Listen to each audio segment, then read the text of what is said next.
Welcome to Akihabara. May nakita lang ako. Sabi dito, merong ngayong Snow Miku Illumination. Illumination dun sa UDX. Snow theme na Hatsune Miku. Actually, 5:30 pa lang eh. Dilim na eh. Pero yung schedule nga, alas 5 magsisimula yung lighting. Sakto lang, madilim na. Tapos bubuksan na yung lighting. Tingnan natin.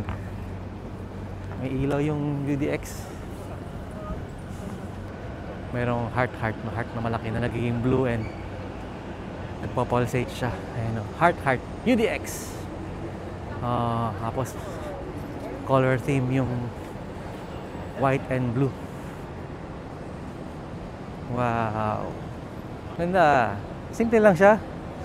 Hindi naman kasi ganun kabongga yung mga puno dito, kaya inilawan lang nila ganito. Nga ba kalaki isang LED? Laki din yung laki ng ano ko, ng pinky. Ganun lang yung isang ano niya, LED bulb niya. Oh. Galing oh. Tapos meron dong parang orb na malaki. May rabbit ba yun? Ano ba to? It's a bunny rabbit. UDX Snow Illumination 2024. Ayan si Hatsune Miku na Snow Miku. Tapos merong rabbit. Ayan, mas kita na yung kulay ng rabbit. Masyado kasi yung bright kanina eh. Ayan. Para siyang crystal na rabbit. Galing na. Tara. Akit tayo. Baka meron pa doon. Oy, hagdan may ilaw.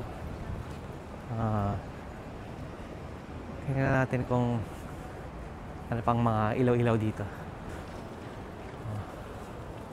Akit tayo sa hagdan na may ilaw.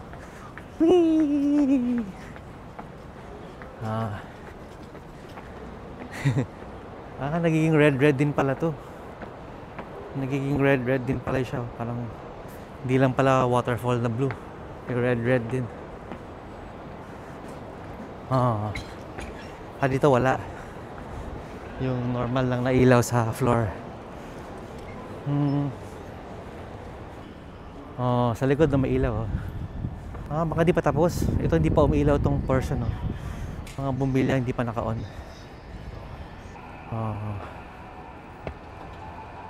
Makikita nyo pag sumakay kayo ng tren. Pag nadaanan nyo tong UDX. Yun yung Akihabara Station. Yun lang. Kung napadaan kayong Akihabara ngayong autumn hanggang December 25 yata, di ko sure. Basta parang itong Christmas season, autumn Christmas season. Pa-picture kayo dyan, ganda nung heart. Okay naman. I mean, magandang background. Ganda. Ito ang JR Akihabara Station sa parang Akihabara Square. Sige, Akihabara Station na. Bye-bye!